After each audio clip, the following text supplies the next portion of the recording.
সম্মানিত ভিউস এবং খামার প্রিয় ভাইয়েরা, আসসালামু আলাইকুম। আশা করি আপনারা সকলে ভালো আছেন। কৃষি সংগ্রাম ইউটিউব চ্যানেলে আপনাদেরকে সুস্বাগতম। আজ যে আপনাদের মাঝে আমি তুলে ধরতে চাই, কয়েকদিন আগে আমি একটা ভিডিও দেখছি।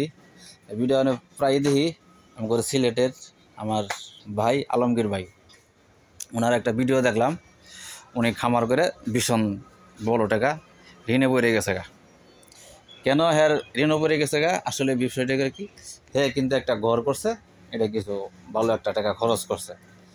আবার দেখা গেছে কি, ওই গরু কিনছে মানুষের কাছ থেকে টাকা, মানে হ্যার হাতে যে টাকা ছিল এগুলো হয়তো খরচ করে ফেলাইছে।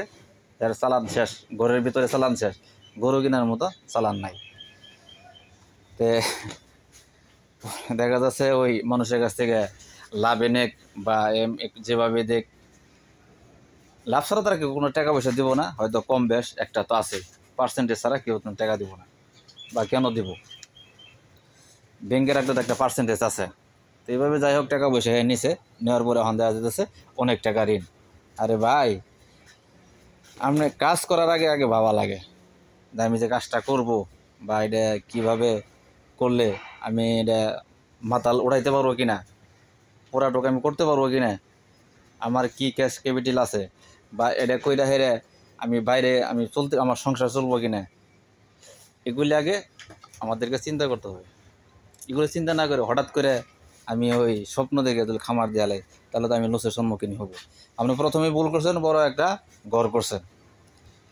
দ্বিতীয় ভুল করছেন, আপনি অতগুলা গাভী কিনা লাইছেন।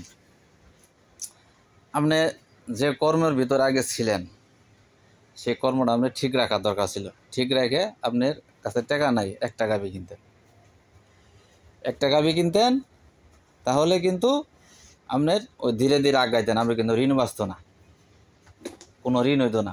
বা ঘরে যে খরচটা করছেন এই টাকা দিলে ক্যাশ থাকতো, এটাতে আপনি 2 টাকা বিয়ে কিনতেন।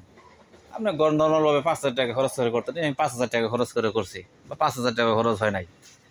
এইভাবে করতেন, অসুবিধা, আমার তো সমস্যা হইতেছে না। এইভাবে না করে আমি মানুষের টাকা দেবো, ওই টাকার আশায় আমি বড় করে খামার করে ফেলাইছি।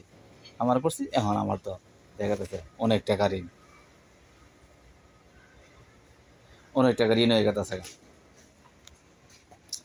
তো এই ধরনের আসলে পরের কাছে কি আছে, আর সবার টাকা দেয়, সবার টাকা সবার কাছে শুট করে না।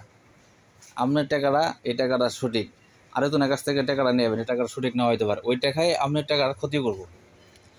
ওই টাকাটা, আপনার যে টাকাটা আছে এই টাকাটা শহর টান দিব। এই ধরনের সবার সাথে লেনদেনও করা যাবে না, বা কারো টাকার লোভবর্তী হয়ে কারো টাকা এনে ব্যবসাও করা যাব না। তো এগুলি বিষয় সবাই খেয়াল রাখার চেষ্টা করবেন। যাই হোক, এই ভিডিওটা হয়তো আলমগীর ভাই দেখলে মন খারাপ করতে পারে। ভাই, আমি কিন্তু, আপনিও গরুর খামার করেন, আমিও ছোটোখাটো করি, আমার এর উপরে আমার রিজিক সব কিছু আল্লাহ এর উপরে দিছে, এটা দিয়ে আমি চলতেছি। কিন্তু আপনার একটা ক্ষতিগ্রস্ত হইলে এটা আমার কাছে খুবই খারাপ লাগে। আমি একটা খামারি হিসেবে আমার কাছে খুবই খারাপ লাগে। কারণ ভাই, 1 লাখ টাকা কামাইতে সময় লাগে, কিন্তু 1 লাখ টাকা লস হয়ে গেলে এটা অনেক একটা দুঃখের বিষয়। যেমন আপনি যে ক্ষতিগ্রস্ত হয়েছেন, এটা আমার জন্য, আমার কাছে খুবই খারাপ লাগছে। সেজন্য আমি আপনাকে বললাম, কিন্তু আমরা কোনো উপদেশ না, কোনো কিছু না। যাই হোক, আপনি আমার ভিডিও যদি আপনি দেখেন, আপনি কিন্তু মন খারাপ করবেন না, বা আপনি আমারে ভুল বুঝেন না, আপনি আমার ভাই। যাই হোক, ভিডিও লম্বা করবো না, আজকের মতো ভিডিও এ পর্যন্তই। দেখা হবে নতুন কোনো ভিডিওতে। সে পর্যন্ত সবাই ভালো থাকেন, সুস্থ থাকেন। আসসালামু আলাইকুম।